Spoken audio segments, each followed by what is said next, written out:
Shalom saudara yang terkasih dalam Tuhan, kita harus bersyukur setiap berkat yang Tuhan berikan bagi kita. Di sini saya akan berbagi sharing atau pengalaman hidup saya melalui judul sharing pada hari ini. Nah, sebelumnya kita bersatu dalam doa. Terima kasih Bapa untuk berkat-Mu pada hari ini. Kami sebentar mau mendengarkan sabda firman-Mu. Kiranya Tuhan membimbing kami supaya agar kami dapat memahami setiap pesan-pesan yang Tuhan sampaikan dalam kehidupan kami. Kami serahkan ke dalam tangan-Mu, hanya dalam nama Tuhan Yesus kami berdoa dan mengucap syukur. Haleluya, amin. Oke, judul sharing saya pada hari ini yaitu hidup yang berbuah. Artinya hidup yang berbuah yaitu pohon yang baik menghasilkan buah yang baik.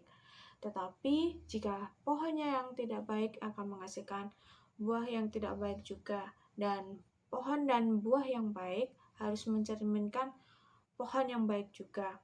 Dan kita sama-sama belajar tentang bagaimana cara hidup kita yang menghasilkan buah yang baik, yaitu kita sebagai orang percaya, kita harus menjadi buah dan pohon yang baik dalam kehidupan kita, agar hidup kita bisa berbuah bagi sesama kita.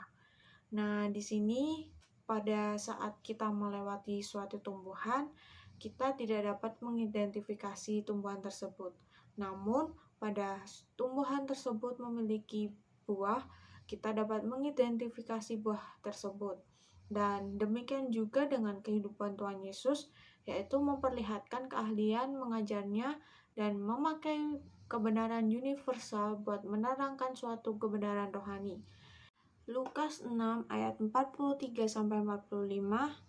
Demikianlah firman Tuhan, karena tidak ada pohon yang baik yang menghasilkan buah yang tidak baik, dan juga tidak ada pohon yang tidak baik yang menghasilkan buah yang baik. Ayat 44, sebab setiap pohon dikenal pada buahnya, karena dari semak duri orang tidak memetik buah ara, dan dari duri-duri tidak memetik buah anggur. Ayat 45, orang yang baik mengeluarkan barang yang baik dari perbendaharaan hatinya yang baik, dan orang yang jahat mengeluarkan barang yang jahat dari perbendaharaannya yang jahat, karena yang diucapkan mulutnya meluap dari hatinya. Nah, di sini kita sama-sama belajar tentang bagaimana kita hidup berbuah, yaitu yang pertama, kita berbuah sebagai tanda pertumbuhan dewasa kita. Ayat 43 yaitu tidak ada pohon yang baik yang menghasilkan buah yang tidak baik juga, dan juga tidak ada pohon yang tidak baik yang menghasilkan buah yang baik. Nah, di sini pengertiannya yaitu kita bertumbuh menjadi artinya kita bertumbuh menjadi dewasa.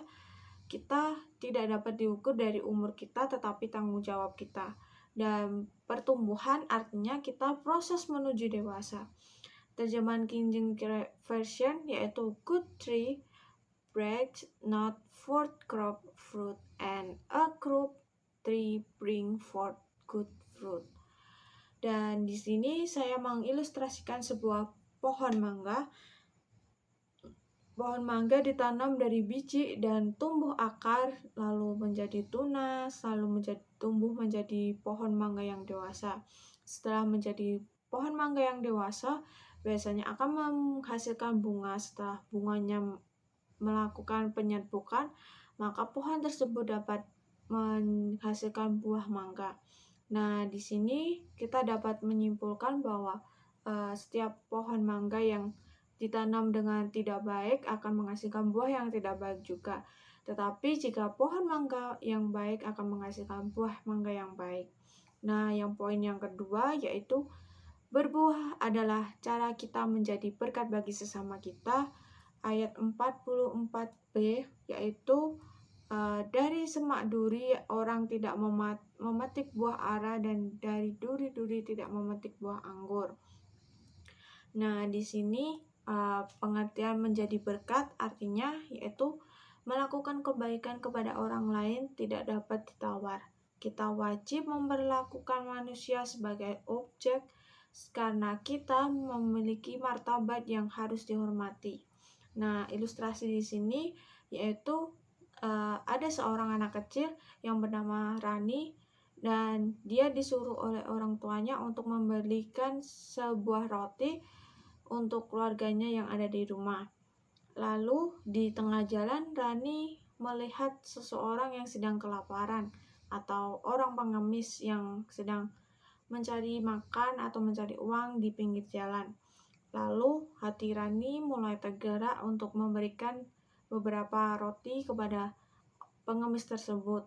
Lalu Rani mendekati pengemis tersebut dan dia memberikan beberapa roti supaya pengemis tersebut dapat bisa makan dengan saudara-saudaranya dan dapat menjadi kenyang. Lalu kita dapat menarik kesimpulan pada ilustrasi ini, yaitu kita harus memberikan kita harus rela berkorban bagi orang lain, dan kita harus memberkati orang lain jika orang lain sedang membutuhkan kita. Dan yang poin yang ketiga yaitu berbuah adalah kunci kita menjadi serupa dengan Kristus, yaitu ayat 45. Demikianlah firman Tuhan, orang yang baik mengeluarkan barang yang baik dari perbendaharaan hati yang baik. Jika orang yang jahat mengeluarkan barang yang jahat dari perbendaharaannya yang jahat. Nah, di sini arti dari serupa dengan Kristus yaitu hal yang sangat membesarkan hati bahwa Allah memiliki keinginan yang sama bagi kita. Terjemahan sederhana Indonesia yaitu manusia seperti pohon, orang yang selalu menghasilkan perbuatan-perbuatan yang baik karena perbuatannya itu berasal dari apa yang tersimpan dalam hatinya, tetapi orang yang jahat selalu menghasilkan perbuatan yang jahat karena kejahatan yang tersimpan dalam hatinya, karena apa saja yang tersimpan dan selalu dipikirkan di dalam hatinya pasti akan keluar melalui mulutnya. Nah, di ilustrasi ini yaitu kita sebagai orang percaya, kita harus mengubah hidup kita menjadi serupa atau segambar dengan Tuhan. Pernahkah Tuhan mengucapkan kata kutuk terhadap orang yang membenci atau menganiaya mereka? Tentu tidak, tetapi Tuhan selalu dipenuhi dengan kasih dan pengampunan. Juga ketika menghadapi setiap persoalan dan keadaan apapun, Tuhan selalu bersikap dan berpikir positif. Jadi Tuhan Yesus harus menjadi teladan utama dalam hidup kita. Kesimpulan sharing pada hari ini yaitu dengan segala pelajaran di atas, sehingga mari kita menjaga hati serta menumbuh kembangkan hati kita biar hal-hal yang baik timbul dari dalam diri kita. Dengan demikian, orang di sekitar kita menjadi tahu bahwa kita merupakan anak Allah, sebab anak Allah sendiri yang jadi sumber hati kita yang baik. Selalu diri kita selaku anak Allah ialah tumbuh hendak dikenal dari buahnya, ialah perbuatan kita selaku anak Allah. Jadi kita harus menjadi buah bagi sesama kita, dan dimanapun berada kita harus melihatkan bahwa kita ada buah-buah Allah yang Allah tanam dalam diri kita masing-masing.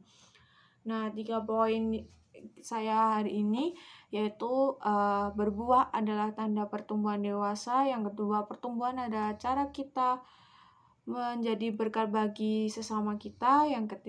Yang ketiga yaitu berbuah menjadi serupa dengan Kristus. Nah, demikianlah sharing pada hari ini. Kiranya menjadi berkat bagi kehidupan kita masing-masing. Kita sebelum mengakhiri, kiranya kita bersatu dalam doa. Terima kasih Bapak, kami bersyukur untuk sharing pada hari ini Bapak. Setiap apa yang kami terima kiranya menjadi berkat bagi kami, setiap kehidupan kami, setiap apa yang kami kerjakan boleh menjadi buah yang baik bagi kehidupan kami, baik ke sesama, baik keluarga kami, baik masa depan kami Bapa. Kami serahkan kehidupan kami ke dalam tangan kuasa tangan-Mu. Kami sudah berdoa dan mengucap syukur. Haleluya. Amin. Oke, setelah kita selesai sharing firman Tuhan pada hari ini. Kiranya firman Tuhan pada hari ini menjadi berkat bagi kita semua. Tuhan Yesus memberkati.